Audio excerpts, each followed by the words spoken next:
Hello everyone, welcome to EW 0.1 career YouTube channel में आप सभी का स्वागत है। दोस्तों, यह वीडियो UPPCL TG2 के एग्ज़ाम के पॉइंट ऑफ व्यू को देखते हुए बनाई गई है। तो इस सेशन में बात करने जा रहे हैं ट्रांसफार्मर के मल्टीपल 30 क्वेश्चन को आपके साथ डिस्कस करेंगे। तो मेरा नाम है ब्रिजेश यादव और आप मुझे सर्च कर सकते हो यूट्यूब पर। तो सीधा सर्च करिए EW 0.1 कैरियर यूट्यूब पे। तो जितनी भी मेरी वीडियो हैं उस सर्च रिजल्ट में आ जाएंगी। तो चलिए सेशन की शुरुआत करते हैं। आज के सेशन तो इस सेशन के अंदर 30 क्वेश्चन होंगे और बहुत ही इम्पोर्टेंट, और हर क्वेश्चन के लिए 10 सेकेंड मिलेंगे जवाब देने के लिए। तो प्रिपेयर रहिए हर क्वेश्चन का जवाब देने के लिए। ओके, ठीक है ना। तो आज के सेशन का फर्स्ट क्वेश्चन है, स्टेप ऑफ ट्रांसफार्मर इंक्रीज करता है। Option number A power, option number B power factor, option number C frequency, option number D voltage. तो बताइए इसका राइट आंसर क्या होगा। आपको 10 सेकेंड दिए जाएंगे जवाब देने के लिए।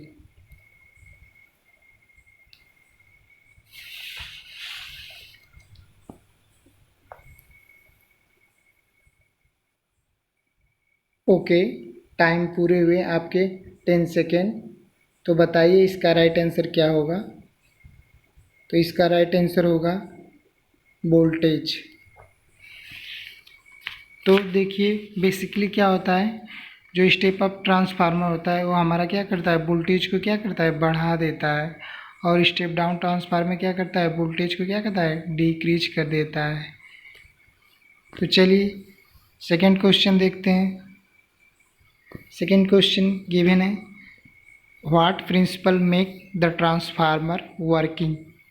इसमें ऑप्शन नंबर ए दिया गया है self induction, option number B Lenz law, option number C mutual induction, option number D Fleming's right hand rule.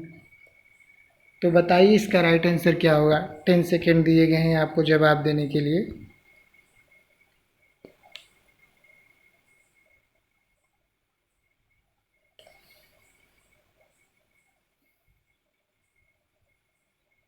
Okay, आपके टाइम पूरे हुए। इसका राइट आंसर क्या होगा, म्यूचुअल इंडक्शन। नेक्स्ट क्वेश्चन देखते हैं, question number 3। Which of the following prevent damage to a transformer due to lightning. Option number A दिया है Buchholz relay, option number B conservator, option number C breather, option number D horn gap. आपको 10 second दिए जाते हैं जवाब देने के लिए।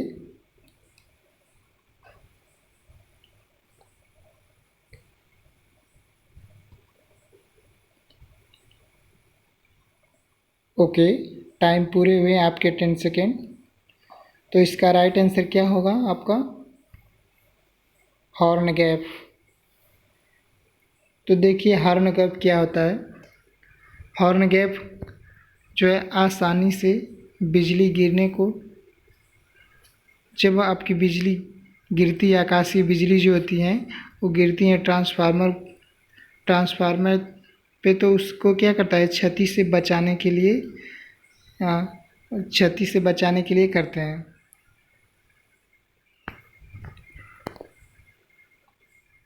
नेक्स्ट क्वेश्चन देखते हैं, question number 4। The function of breather in a transformer is. Option number A दिया है to provide air of cooling of coils, sorry यहाँ पे कॉइल्स होगा। Option number B option number B दिया है to prevent moisture when outside air enter the transformer. Option number C दिया है to filter transformer. Option number D दिया है to improve the efficiency of transformer. तो इसका right answer क्या होगा आपका? 10 सेकेंड दिए जाते हैं आपके पास जवाब देने के लिए।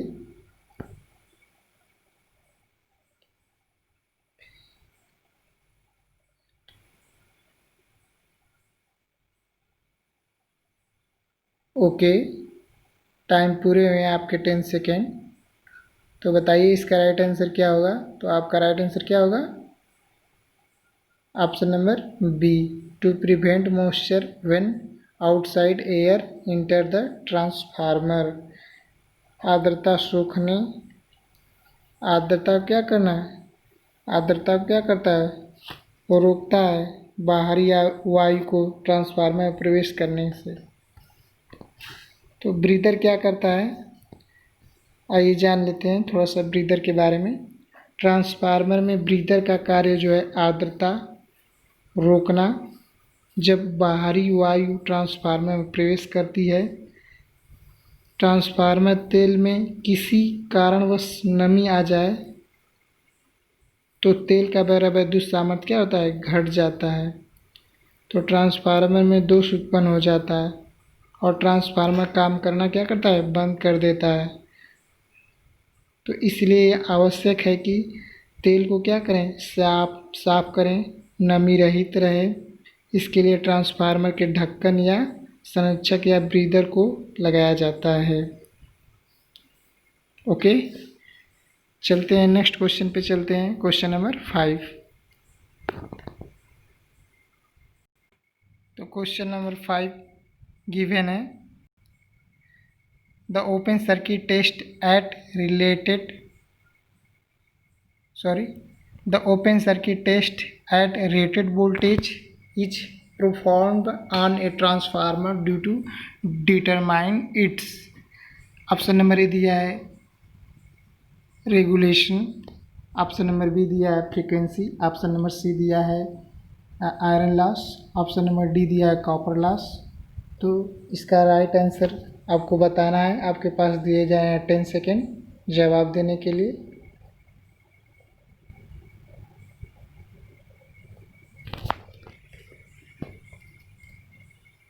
ओके, टाइम पूरे हुए आपके 10 सेकेंड। तो इसका राइट आंसर क्या होगा? Iron loss, iron losses. तो ट्रांसफार्मर का ओपन सर्किट टेस्ट क्या किस लिए किया जाता है? आयरन लॉस ज्ञात करने के लिए। और शॉर्ट सर्किट टेस्ट किस लिए किया जाता है?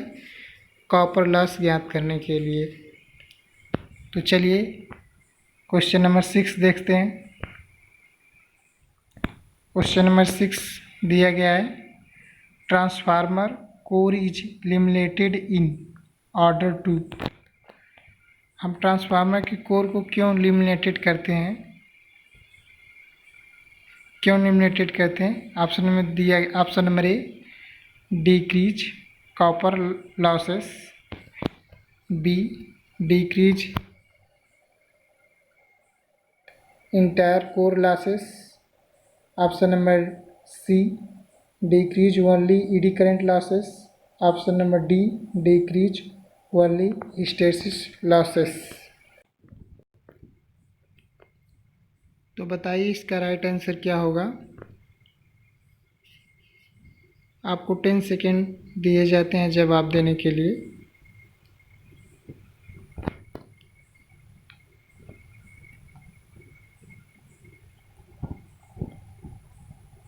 ओके, टाइम पूरे हुए आपके 10 सेकेंड। तो बताइए राइट आंसर क्या होगा? तो हमारा राइट आंसर क्या होगा? Decrease only ED current losses. हमारा ईडी करेंट ई डब्ल्यू बराबर क्या होता है? हमारा बी मैक्स का स्क्वायर इंटू टी का स्क्वायर इंटू एफ का स्क्वायर इंटू वॉल्यूम, जो हमारी मोटाई होती है। ये जो लॉसेस है क्या करते हैं? इसको वाटेज में लेते हैं। तो हमारा जो और जो कोर की मोटाई होती है वो टी स्क्वायर के फॉर्म में होती है, इसलिए हम उसको क्या करते हैं, लिमिनेटेड करते हैं ताकि कोर ईडी करंट लॉस क्या हो जाए, कम हो जाए।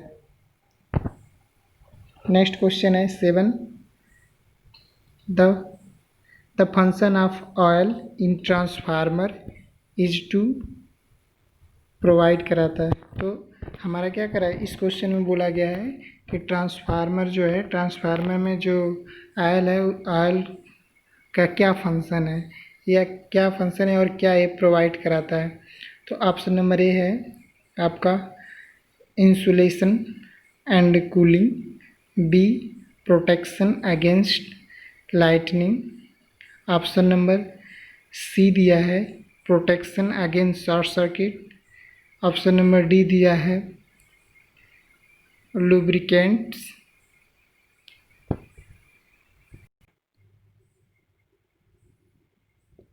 तो ऑप्शन नंबर डी क्या है, लुब्रिकेशन। तो चलिए आपको 10 सेकेंड दिया जाता है जवाब देने के लिए।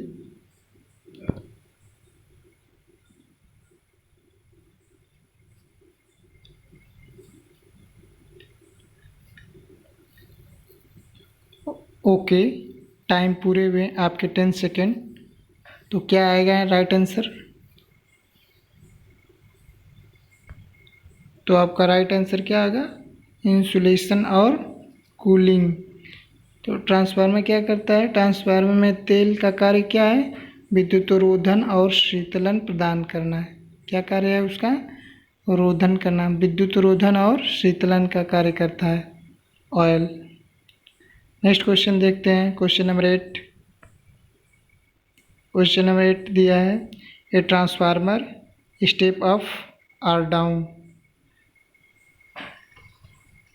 तो इस क्वेश्चन में बोला गया है कि एक ट्रांसफार्मर वोल्टेज को उठाता और गिराता है। तो ऑप्शन नंबर दिया है AC only, option number B DC only, option number C either A और B, A AC and DC, option number D दिया गया है आपका AC मिक्स्ड विथ DC। तो यहाँ पे क्या, आपको राइट आंसर देने के लिए आपको 10 सेकेंड दिया जाता है।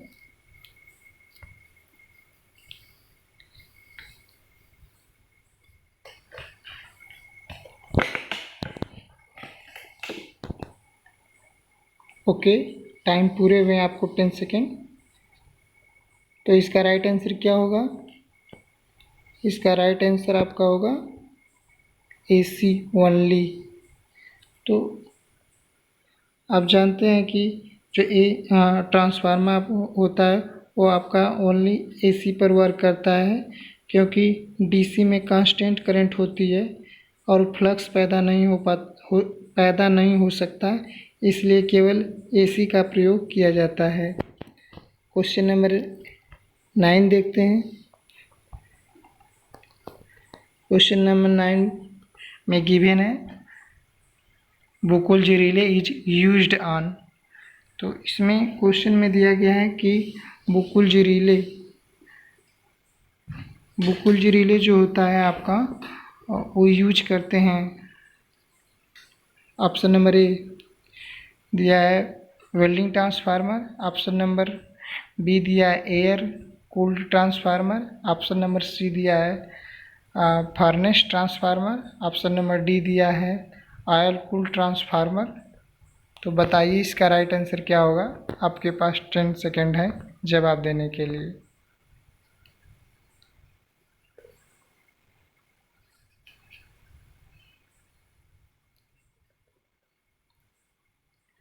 ओके, टाइम पूरे हुए हैं आपके 10 सेकेंड। तो बताइए इसका राइट आंसर क्या होगा। तो आपका राइट आंसर क्या होगा, आपका ऑयल कूल्ड ट्रांसफार्मर। तो जो हमारे जो ट्रांसफार्मर होते हैं वो क्या करते हैं, ऑयल कूल्ड ट्रांसफार्मर होते हैं, क्योंकि ये ट्रांसफार्मर में ऑयल होने पर ही कार्य करता है। जो बुकुल रिले होता है हमारा, बुकुल रिले होता है वो ऑयल होने पर ही क्या करता है, वर्क करता है। क्योंकि बिल्कुल रिले का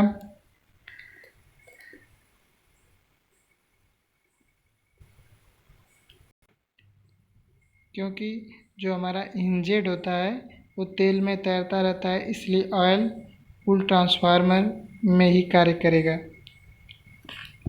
तो नेक्स्ट क्वेश्चन देखते हैं, क्वेश्चन नंबर 10। क्वेश्चन नंबर 10 दिया गया है क्वेश्चन में, in which of the following transformer is the secondary winding always kept close. Option number A दिया गया है आपका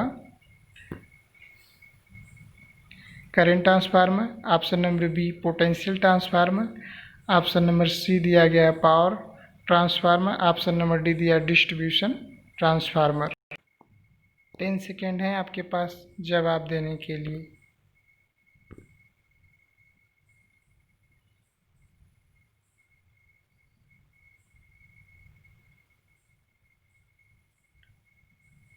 ओके, टाइम पूरे हुए आपके 10 सेकेंड। तो बताइए राइट आंसर क्या होगा इसका। तो राइट आंसर आपका होगा करंट ट्रांसफार्मर।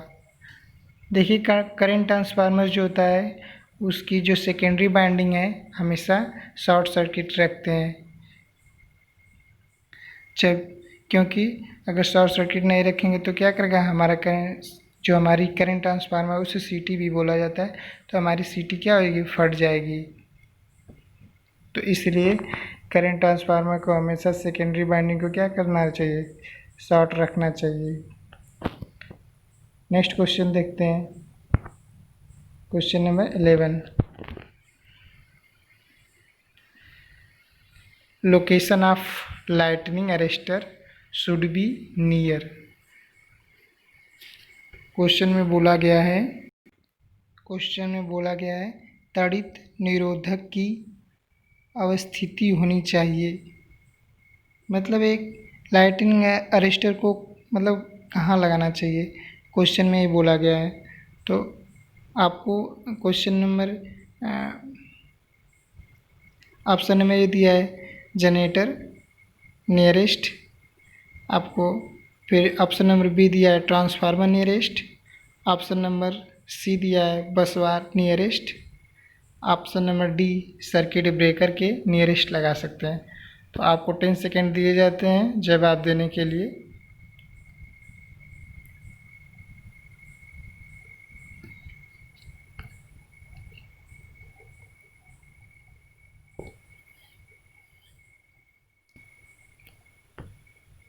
ओके, टाइम पूरे हुए। इसका राइट आंसर क्या होगा, ट्रांसफार्मर। तो हम ताड़ित जो निरोधक की परिणामित्र के निकट अवस्थित होनी चाहिए। ओके, ठीक है। नेक्स्ट क्वेश्चन देखते हैं, क्वेश्चन नंबर 12।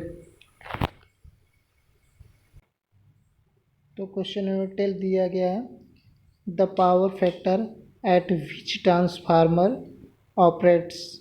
तो ऑप्शन नंबर ए दिया है is unity, option number B 0.8 lag, option number C 0.8 lead, option number D दिया गया है depend upon the power factor of the load. तो चलिए आपको 10 सेकेंड दिए जाते हैं जवाब देने के लिए।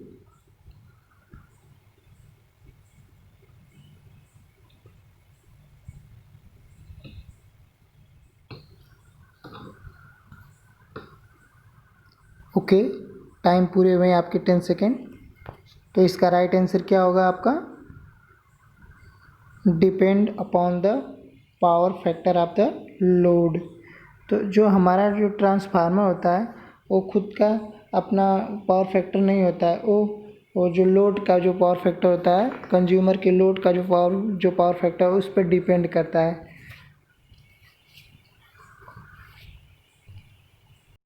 ट्रांसफार्मर का कोई अपना पावर फैक्टर नहीं होता है, वो लोड का पावर फैक्टर होता है जो कंज्यूमर के द्वारा होता है। चलिए नेक्स्ट क्वेश्चन देखते हैं। नेक्स्ट क्वेश्चन है, पोटेंशियल ट्रांसफार्मर आर यूज करते हैं। Option number A to measure high AC voltage, to measure high DC voltage। Option number C दिया गया है both A and B। Option number D दिया गया है as protective device in high voltage circuit. तो चलिए आपको 10 सेकेंड दिया जा रहा है जवाब देने के लिए।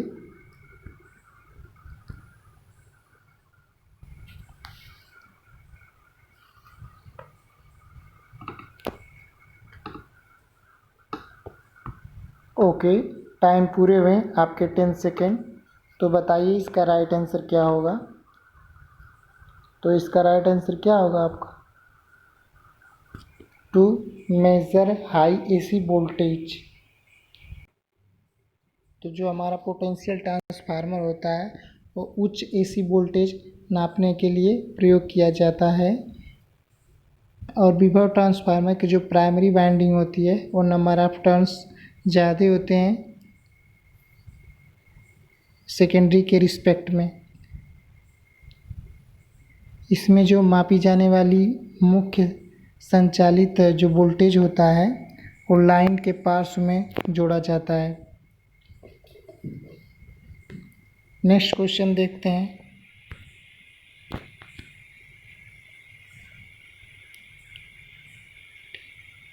फोर्टीन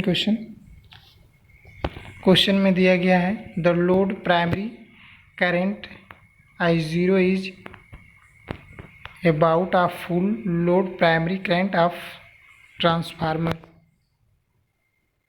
ऑप्शन नंबर ए दिया गया है 30 से 40%। ऑप्शन बी ने दिया गया है 3 से 4%। ऑप्शन सी दिया गया है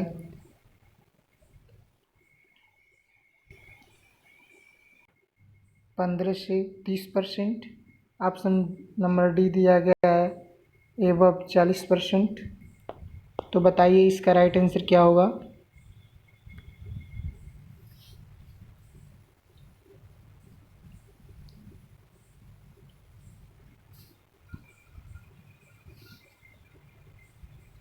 तो इसका राइट आंसर क्या होगा आपका, ऑप्शन नंबर बी होगा 3 से 4%।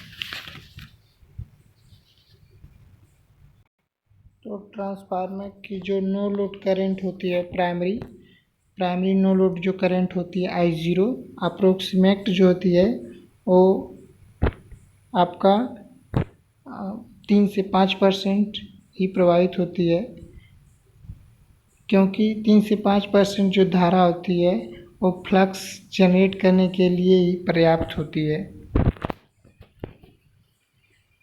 चलिए नेक्स्ट क्वेश्चन देखते हैं। नेक्स्ट क्वेश्चन दिया गया है what is the use of higher flux density in the transformer design. Option number A दिया गया है इसमें क्वेश्चन में बोला गया है कि जो आपका ट्रांसफार्मर है वो डिज़ाइन किया जाता है, किस लिए डिज़ाइन किया जाता है। ऑप्शन नंबर ए दिया गया है for increase the weight KVA। For second option दिया गया है for decrease the weight KVA। Option number C दिया गया है for reducing iron loss. Option number D दिया गया है फॉर इम्प्रूविंग इंसुलेशन। तो चलिए आपको 10 सेकेंड दिए जाते हैं जवाब देने के लिए।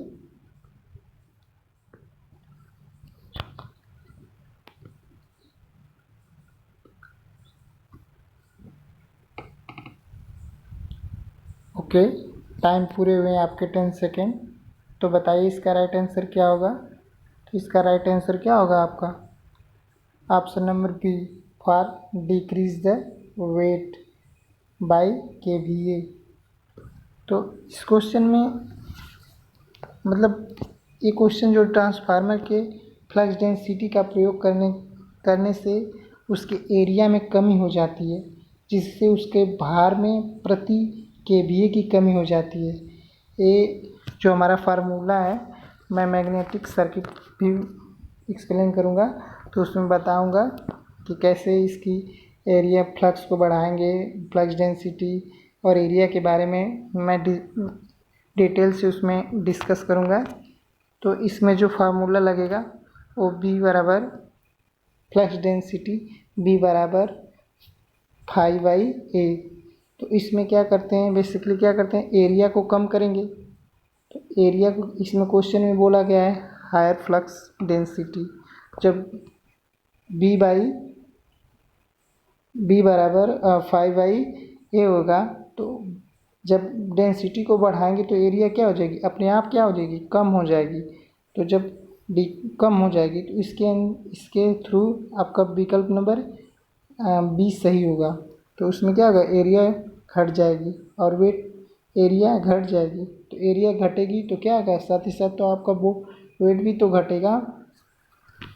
Okay, question number next question दिया है, when sinusoidal exciting current is applied to transformer, what is the mutual flux product?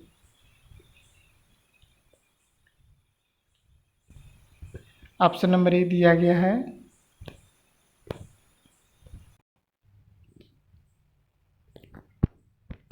Flat topped, option number B sinusoidal, option number C 0, option number D second harmonics only. तो इसका आपके लिए 10 second दिया जा रहा है।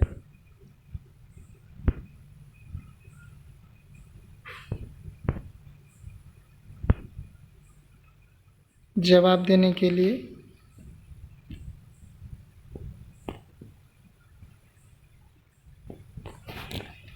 ओके, टाइम पूरे हुए आपके 10 सेकेंड। तो बताइए राइट आंसर क्या होगा। तो इसका राइट आंसर क्या होगा आपका, ऑप्शन नंबर बी सिनुसाइडल। हम ट्रांसफार्मर के अंदर कौन सा फ्लक्स प्रोड्यूस करते हैं, तो उस फ्लक्स बनाने के लिए कौन सी वेव प्रयूज करते हैं, तो वो होता है आपका सिनुसाइडल। ओके, नेक्स्ट क्वेश्चन चलते हैं।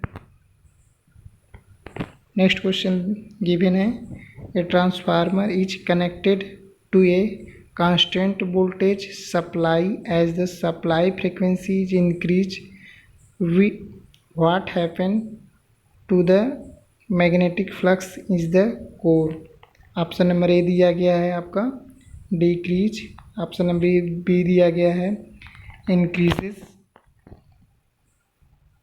Towards saturation, option number C become 0 और option number D become constant. तो चलिए आपको 10 सेकेंड दिए जाते हैं जवाब देने के लिए।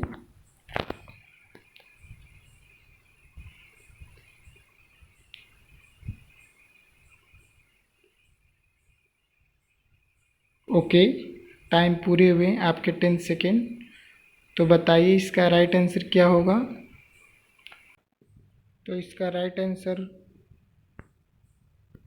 डी इंक्रीज होगा। तो इसको फार्मूले से देखेंगे तो इसमें बी मैक्स समानुपाती V/F होता है। तो फ्रीक्वेंसी बढ़ने पर क्या होगा, फ्रीक्वेंसी बढ़ेगी तो रेटेड वोल्टेज के लिए मैक्सिमम फ्लक्स डेंसिटी घट जाएगी। तो उसमें क्या होता है, V/F में क्या होता है, यहाँ पे क्वेश्चन में बोला गया है कि वोल्टेज क्या है आपका कांस्टेंट है। तो हम दो चीज़ों में क्या करेंगे, कंपेयर करेंगे, फ्लक्स डेंसिटी और मैक्सिमम फ्लक्स डेंसिटी और फ्रीक्वेंसी में। तो इसमें क्या बोला, क्वेश्चन में बोला गया है कि फ्रीक्वेंसी को क्या करेंगे, बढ़ाएंगे।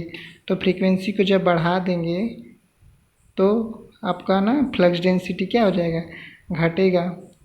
सॉरी, फ्रीक्वेंसी को बढ़ाएंगे तो आपका जो आपका फ्लक्स डेंसिटी है क्या होगी, घटेगी ना। तो जब आपकी जो फ्लक्स डेंसिटी घटेगी ना,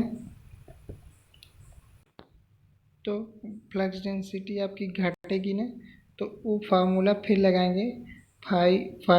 फाइव मैक्स बराबर होता है आपका flux density upon area.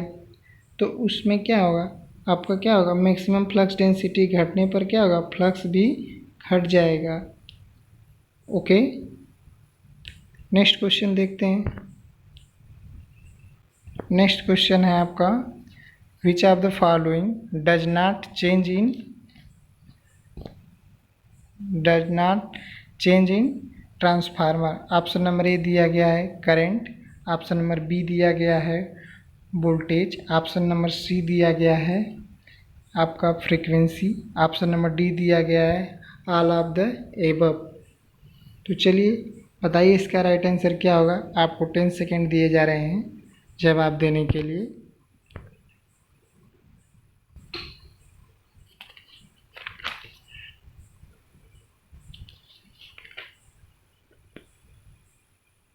Okay, time पूरे हुए आपके 10 सेकेंड। तो इसका राइट आंसर क्या होगा आपका फ्रीक्वेंसी। तो ट्रांसफार्मर क्या करता है इसमें, तो इस कंडीशन में क्या करता है, ट्रांसफार्मर में वोल्टेज और करंट में परिवर्तन करके पावर को एक वाइंडिंग से दूसरी वाइंडिंग को बिना फ्रीक्वेंसी परिवर्तन किए ट्रांसफ़र करता है। ट्रांसफार्मर म्यूचुअल इंडक्शन के सिद्धांत पे वर्क करता है आपका। नेक्स्ट क्वेश्चन देखते हैं। क्वेश्चन बोला गया है, in a transformer the energy is convert from primary to secondary. तो ऑप्शन नंबर ए दिया गया है through cooling coil, option number B through air, option number C by the flux, option number D none of the above. तो चलिए आपको 10 second दिए जा रहे हैं जवाब देने के लिए।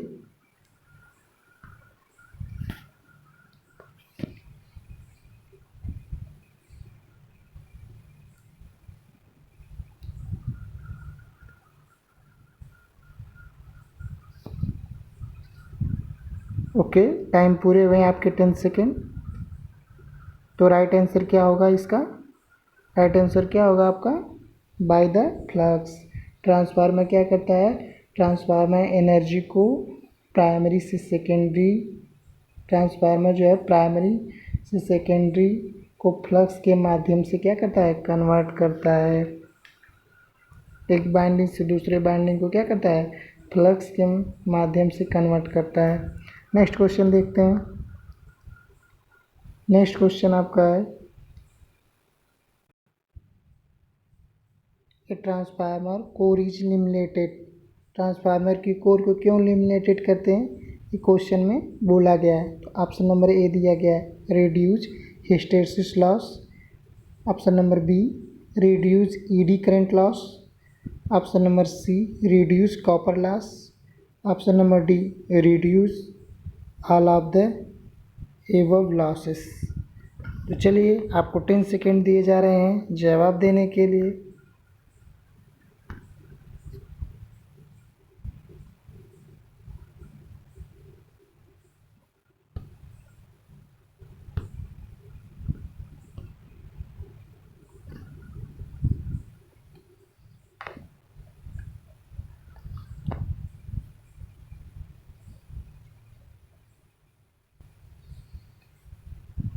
ओके, टाइम पूरे हुए आपके 10 सेकेंड। तो इसका राइट आंसर क्या होगा आपका रिड्यूज ईडी करंट लॉस। हम क्या करते हैं, हम ईडी करंट लॉस को मिनिमाइज करने के लिए हम क्या करते हैं, कोर को लिमिटेड करते हैं। ये जो और लॉस होता है ईडी करंट लॉस, उसे हम क्या करते हैं, उसका फार्मूला क्या होता है ई डब्ल्यू बराबर बी मैक्स का स्क्वायर फिर फ्रिक्वेंसी का स्क्वायर इंटू टी का स्क्वायर इंटू जो आपका जो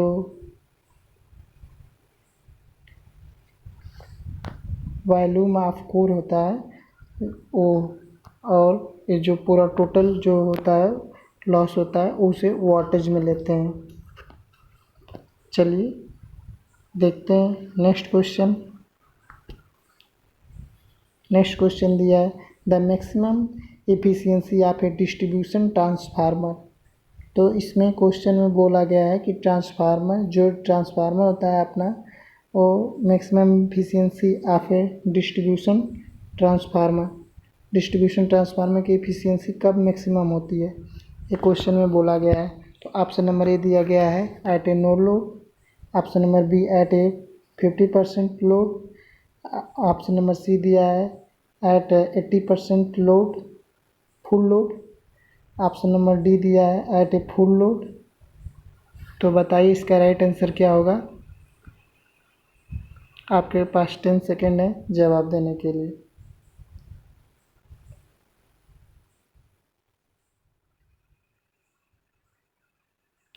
ओके, टाइम पूरे हुए आपके 10 सेकेंड। तो बताइए इसका राइट आंसर क्या होगा। तो इसका राइट आंसर क्या होगा, आपका राइट आंसर है इसका हो जाएगा आपका option number B 50% full load.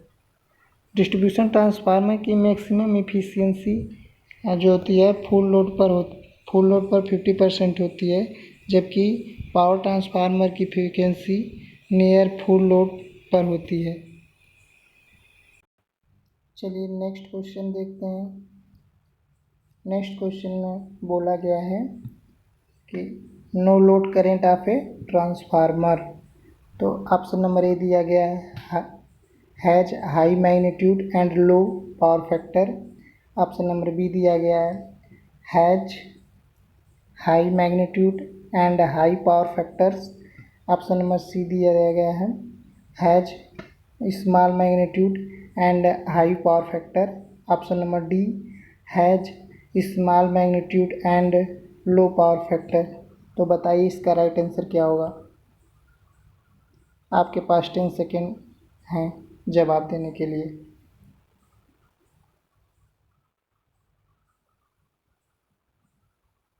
Okay, time पूरे हुए आपके 10 सेकेंड।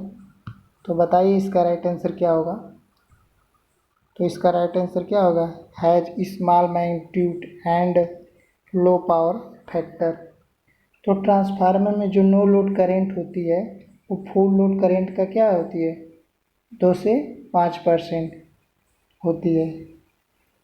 यह करेंट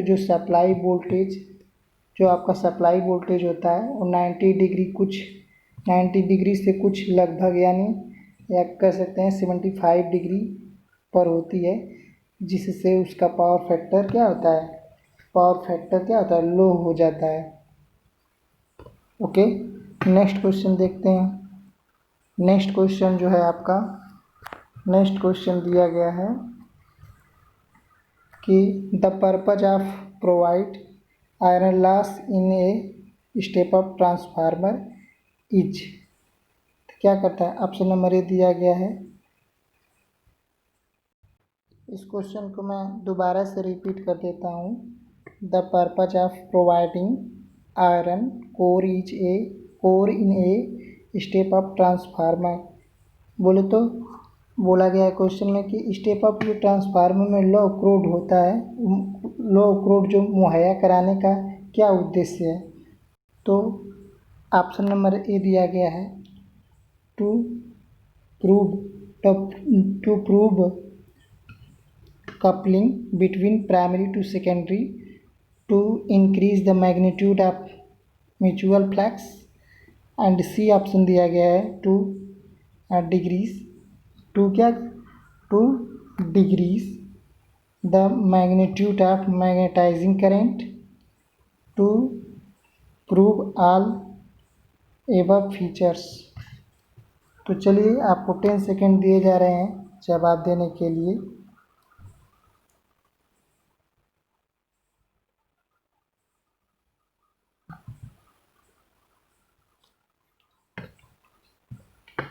ओके, टाइम पूरे होते हैं आपके 10 सेकेंड। तो बताइए इसका राइट आंसर क्या होगा। तो इसका राइट आंसर क्या होगा आपका C 2 decrease the magnitude of magnetising current. Okay,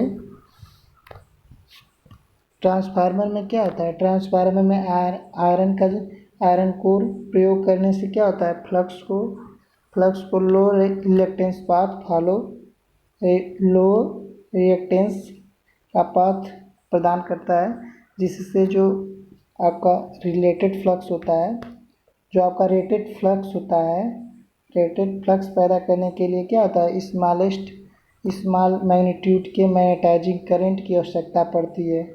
iron core जो होता है आपका लो और हाई वोल्टेज बाइंडिंग के बीच, लो कोर आयरन जो आपका आयरन जो होता है, iron core low and high voltage binding के बीच क्या होता है, क्लोज मैग्नीट्यूड कपलिंग प्रदान करता है तथा जो आपका लीकेज फ्लक्स को भी कम कर देता है। तो आप फॉर्मूला जानते होंगे कि फाई बराबर M F upon reluctance. Okay, next question आगे चलते हैं। नेक्स्ट क्वेश्चन में बोला गया है which winding of the transformer has less cross section area. बहुत ही इंपॉर्टेंट क्वेश्चन है, ये क्वेश्चन आए हुए भी हैं एग्जाम में। तो क्वेश्चन में बोला गया है कि जो ट्रांसफार्मर का कौन से बाइंडिंग में कम अनुप्रस्थ काट क्षेत्र होता है। Option number A primary binding, option number B secondary binding, option number C low voltage binding, option number D high voltage binding. तो चलिए आपको 10 सेकेंड दिए जाते हैं जवाब देने के लिए।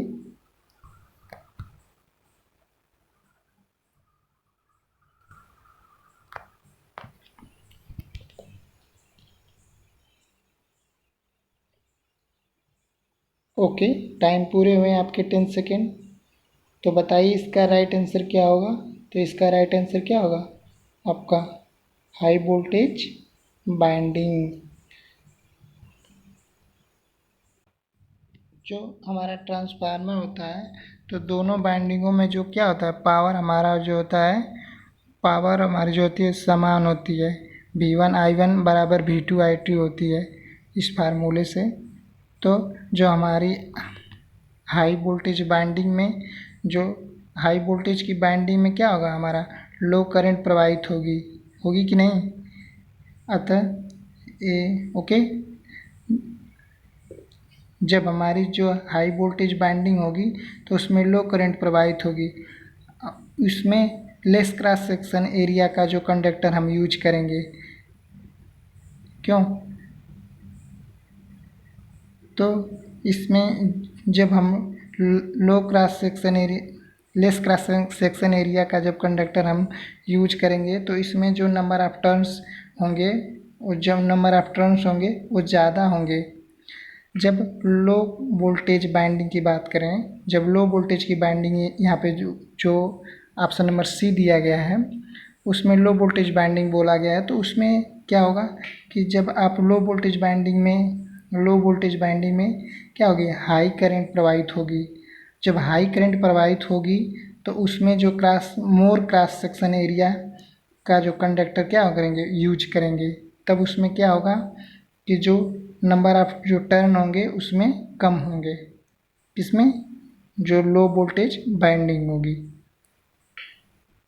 ओके, नेक्स्ट क्वेश्चन देखते हैं। नेक्स्ट क्वेश्चन बोला गया है आपका, नेक्स्ट क्वेश्चन दिया गया है when A given transformer is run at its rated voltage but reduce frequency it's. तो इसमें बोला गया है कि जो आपका जो ट्रांसफार्मर होता है वो उसके अनुपातिक वोल्टेज पर कम आवर्तता से चलाया जाता है, तब क्या होगा। जो आपका जो ट्रांसफार्मर है, जो जैसे क्वेश्चन में एक बार फिर से रिपीट कर देता हूँ, व्हेन ए गिवन मतलब एक ट्रांसफार्मर दिया गया है, वो रन कर रहा है एट रेटेड वोल्टेज पर, बट रिड्यूस फ्रीक्वेंसी, फ्रीक्वेंसी को क्या, वो रेटेड वोल्टेज पे क्या कर रहा है, वर्क कर रहा है। अगर हम उसको रिड्यूस फ्रीक्वेंसी दे दें तो क्या होगा। ऑप्शन नंबर ए दिया गया है, फ्लक्स डेंसिटी रिमेन अनइफेक्टेड। मतलब इसमें बोला है, क्वेश्चन में फर्स्ट ऑप्शन में बोला गया है कि प्रवाह जो सघनता का कोई प्रवाह नहीं होगा। Option number B, iron losses are reduce, मतलब लौह क्षति में कमी आती है।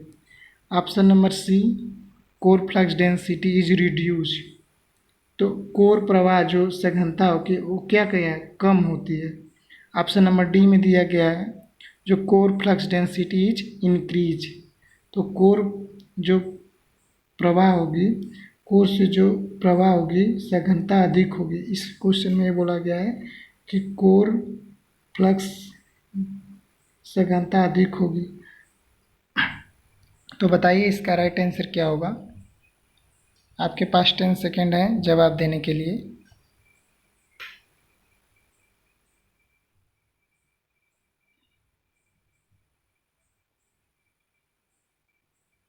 ओके, टाइम पूरे हुए आपके 10 सेकेंड। तो इसका राइट आंसर क्या होगा आपका। आपका राइट आंसर क्या होगा, D, core flux density is increase हो जाएगी। तो जैसा कि हम जानते हैं कि किसी ट्रांसफार्मर यानी कोई ट्रांसफार्मर हो, अगर रेटेड वोल्टेज पर वो चल रहा है, अगर उसकी फ्रीक्वेंसी को कम कर दें, कम करने पे क्या होता है, जो कोर का जो फ्लक्स होगा, कोर की फ्लक्स डेंसिटी क्या होगी, बढ़ जाती है। किस फार्मूले से होगा, आपका V बाई एफ से। बी मैक्स बराबर होता है क्या है आपका, बी मैक्स समानुपाती V बाई एफ से। अगर फ्रीक्वेंसी को कम कर दें तो फ्लक्स डेंसिटी क्या होगी आपकी, फ्लक्स डेंसिटी क्या हो जाती है, बढ़ जाएगी कि नहीं इस फार्मूले से। Okay, next question. Next question में दिया गया है आपका, a ideal transformer will have maximum efficiency at a full load at a load such that, question को फिर से रिपीट कर दे रहे हैं, an ideal transformer will have maximum efficiency eight a load such that. Option number A दिया गया है। Question में बोला गया है कि एक आदर्श ट्रांसफार्मर की क्षमता इस भार पर अधिकतम होती है। किस भार पर अधिकतम होती है, एक कंडीशन होती है ट्रांसफार्मर के अंदर कि किस कंडीशन पर जो ट्रांसफार्मर की एफिशिएंसी मैक्सिमम होती है, ये पूछा गया है क्वेश्चन में। तो ऑप्शन नंबर ए दिया गया है, कॉपर लॉस बराबर iron loss. Option number B दिया गया है, copper loss less than iron loss. Option number C, copper loss greater than iron losses. Option number D, none of the above. तो बताइए इसका राइट आंसर क्या होगा। आपके पास 10 सेकेंड का समय है।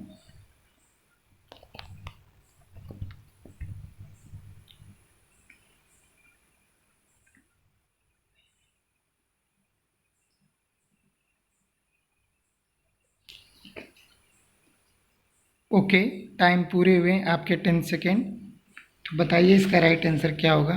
तो इसका राइट आंसर क्या होगा आपका, ऑप्शन नंबर ए, कॉपर लॉस बराबर आयरन लॉस।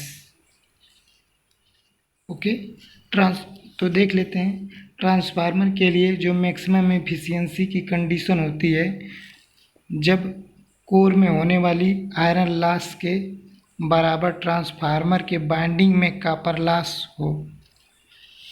अगर वो बराबर हो जाए, फिर से सुन लीजिए, जब कोर में होने वाली आयरन लॉस के बराबर ट्रांसफार्मर के बाइंडिंग में कॉपर लॉस बराबर हो जाए, तो उस समय क्या होता है, आपका ट्रांसफार्मर की मैक्सिमम एफिशिएंसी प्राप्त होती है। चलिए नेक्स्ट क्वेश्चन देखते हैं। Question number 27। In the supply frequency to the transformer is increased, the iron loss will, the iron loss will, एक बार फिर से रिपीट कर देते हैं, in the supply frequency to the transformer is increase, the iron loss will. इसमें question में बोला गया है कि यदि ट्रांसफार्मर आपूर्ति जो सप्लाई को क्या किया, बढ़ा दिया जाता है, तब लौ क्षति मतलब आयरन लॉस क्या होगा। तो ऑप्शन नंबर ए दिया गया है not change, option number B दिया गया है decrease, option number C increase, option number D any of the above. तो आपको 10 सेकेंड दिए जा रहे हैं जवाब देने के लिए, तो बताइए इसका राइट आंसर क्या होगा।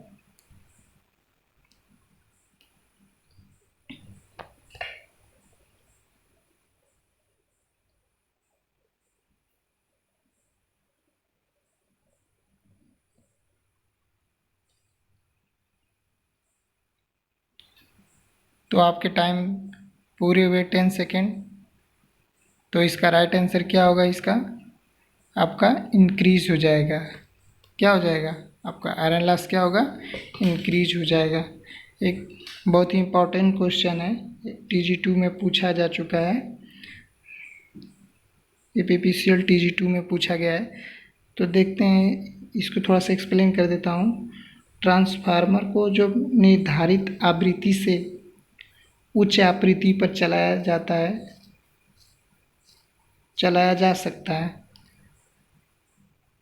आपका जो ट्रांसफार्मर है वो निर्धारित आवृत्ति से उच्च आवृत्ति पर चलाया जा सकता है, लेकिन कारण क्या होगा आपका, जो कारण होगा कि जो कोर में जो फ्लक्स डेंसिटी कम हो जाएगी, कोर में फ्लक्स डेंसिटी क्या हो जाएगी, कम हो जाएगी, और मैग्नेटाइजिंग करंट भी क्या हो जाएगा, कम हो जाएगा, जिससे आपकी जो उच्च आवृत्ति पर समान केवीए आउटपुट के लिए ट्रांसफार्मर का भार और आकार, यानी जो ट्रांसफार्मर का जो भार है और आकार है वो सब क्या हो जाएंगे, आकार छोटा कर सकते हैं। ठीक है, अब आगे चलते हैं। अगर इसके विपरीत देखा जाए तो ट्रांसफार्मर को निर्धारित वोल्टता पर निर्धारित आवृत्ति से कम आवृत्ति पर नहीं चलाना चाहिए। कारण क्या है इसका, एक बार फिर से सुन लीजिए। इसके विपरीत जो ट्रांसफार्मर को निर्धारित वोल्टता पर निर्धारित आवृत्ति से कम आवृत्ति पर नहीं चलाना चाहिए, क्योंकि जो लो फ्रीक्वेंसी पर जो कोर सैचुरेट हो जाएंगे, लो फ्रीक्वेंसी पे क्या हो जाएंगे, आपके कोर सैचुरेट हो जाएंगे, जिससे चुंबकन धारा अधिक हो जाएगी तथा इस प्रकार आयरन लॉस बढ़ जाएगा। जब आयरन लॉस बढ़ जाएगा तो कोर अधिक गर्म होकर कुंडलन को क्या कर देगा, जला देगा। ओके, नेक्स्ट क्वेश्चन देखते हैं। क्वेश्चन नंबर 28 में पूछा गया है कि क्वेश्चन में गिवन है कि iron loss of a transformer can be measured by.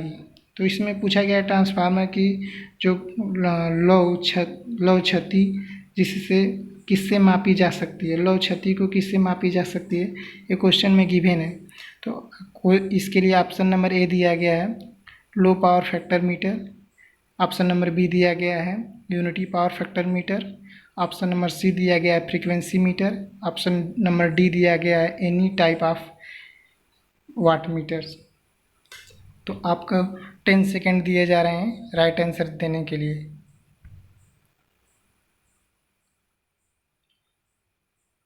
जवाब दीजिए।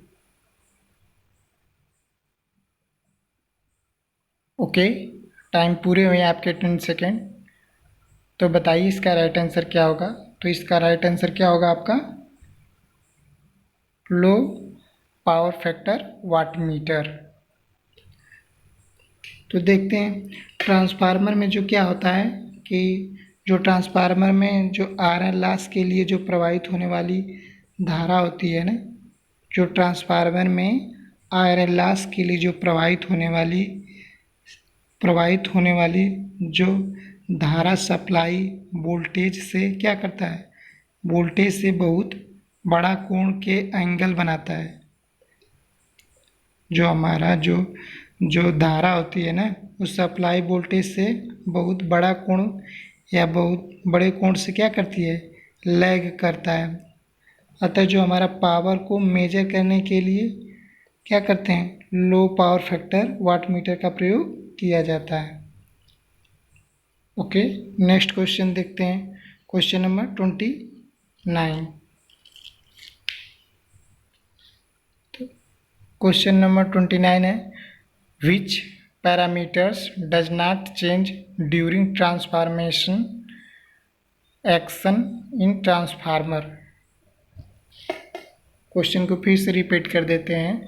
विच parameters does not change during transformation action in the transformer. इसमें पूछा गया है कि जो हमारा पैरामीटर्स हैं, ट्रांसफार्मर के अंदर जो पैरामीटर्स हैं में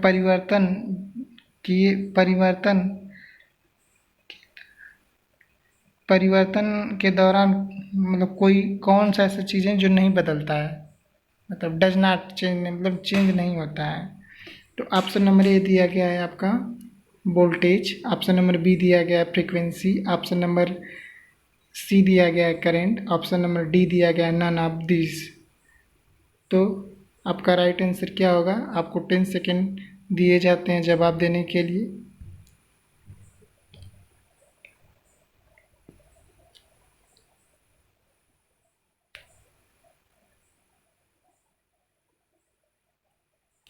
ओके, टाइम पूरे हुए हैं आपके 10 सेकेंड। तो बताइए इसका राइट आंसर क्या होगा? तो इसका राइट आंसर क्या होगा आपका? फ्रीक्वेंसी।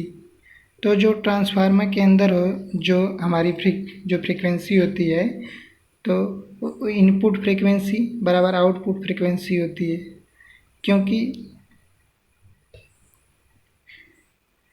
क्योंकि जो हमारा ट्रांसफार्मर होता है वो फ्रीक्वेंसी को चेंज नहीं करता है।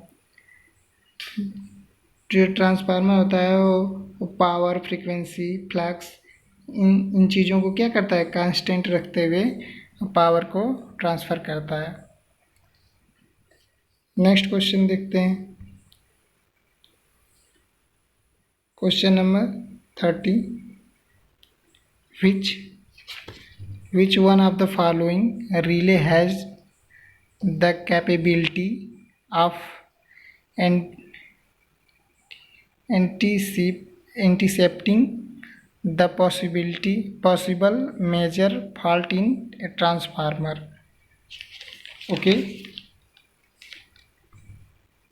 एक बार क्वेश्चन को फिर से रिपीट कर देते हैं। Which one of the following relay has the capability of intercepting the possible major fault in a transformer. Question में बोला गया है कि निम्नलिखित में कौन सा रिले ट्रांसफार्मर में बड़ी त्रुटि को पूर्वानुमित करने की क्षमता रखता है। तो वो क्या होगा? ऑप्शन नंबर आपके लिए आपको दिया गया है। Option number A Buchholz relay, option number B over current relay, option number C differential relay, option number D over fixing relay. चलिए, आपको 10 सेकेंड दिए जाते हैं जवाब देने के लिए। तो बताइए इसका राइट आंसर क्या होगा?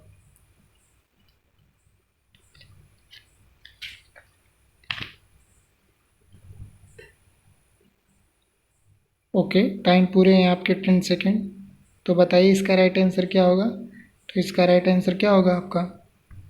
Option number A Buchholz relay. Buchholz relay क्या होता है? बुकुल्ज रिले का प्रयोग इंटरनल फॉल्ट के लिए किया जाता है। ये क्वेश्चन पूछा जाता है कभी कभी कि बुकुल्ज रिले का प्रयोग कहाँ किया जाता है, तो इसको बताया जाता है कि ट्रांसफार्मर के इंटरनल फॉल्ट के लिए किया जाता है। जैसा कि ट्रांसफार्मर में किसी प्रकार की त्रुटि होती है तो बुकुल्ज रिले क्या करता है, उसको संकेत करता है, इंडिकेट करता है इंटरनल फॉल्ट के कंडीशन में। ओके, तो वीडियो कैसी लगी आपको? अगर वीडियो अच्छी लगी हो तो वीडियो को लाइक कर दीजिए, सब्सक्राइब कर दीजिए, चैनल को सब्सक्राइब कर दीजिए, साथ ही साथ दोस्तों के साथ शेयर कर दीजिए और चैनल को सब्सक्राइब करना ना भूलें। Thank you for watching this video.